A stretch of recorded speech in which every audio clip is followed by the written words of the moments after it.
Hey guys, so you did see a video of how to take a bridle off, so I'm just going to do a quick video of how to put a bridle on and just some tips and tricks about fitting a bridle correctly. So what I like to do is have the horse tied up and undo the nose band of the halter, if you can get it undone. Undo the nose band, so this means your horse is still restrained and you're not going to lose them.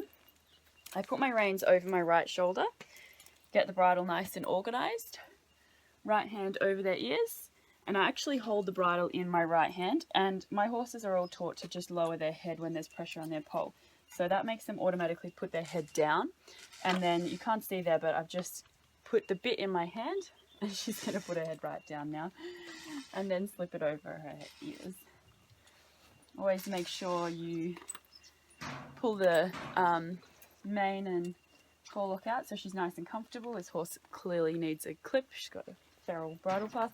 And then as soon as I can, I undo that because I don't like to have a horse tied up around its neck. So she's very well trained, puts her head right down for you. She's 16.3, so she's actually been taught to do that so that people can get her bridle on. So a few things. I like to have my nose band a good 2 or 3 finger spaces down from the little cheekbone here, and then when I do up my nose bands, I don't do them very tight. I make sure that the pad is nicely distributed across the 2 bones here, and then I just do it up so that it's not flopping around, but it's definitely not tight, and then tuck the straps in nice and neatly. Drop nose bands. I don't use drop nose bands on all my horses. In fact, this is the only horse I use it on. I always like to make sure that the buckle goes this way, so you can see that it's doing up towards the middle of the nose piece here. I'm just going to move that camera down so you can see a little better the nose pieces. Yeah, cool. So it just sits nicely in front of the bit, and again, I don't do it up really tight because I don't want my horses to be uncomfortable. This one's really long, so it does go on the top hole. And I always make sure that these keepers and the buckle is not on her lips, so they go right around to the bottom here, and there's nice flush lines there. So again, make sure that these aren't sticking into the sides of her cheeks, especially you can cause a lot of pain here if their teeth haven't been done and they've got sharp spurs and things. So have a look at my dental care video for more information on fitting bits and nose bands and teeth and all of that sort of stuff.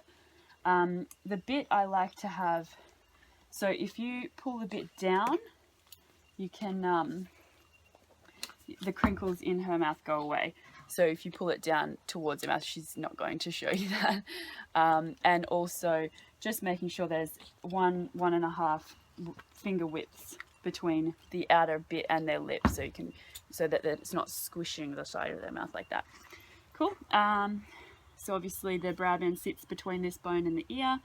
Make sure that's nice and neat. And then with this, again, I don't do them too tight because you're going to choke your horse. But this strap is obviously the most important strap because it keeps the bridle on their face. Minimum of 4 finger spaces in here, but like with this horse, there's more. She's not going to flick her bridle off, I know her. Yeah, so that's basically all of the stuff you need to know about putting a bridle on and fitting a bridle. Yeah, so if you have any questions or suggestions, just leave a comment below. Love to have your feedback. Okay, time to ride. See ya.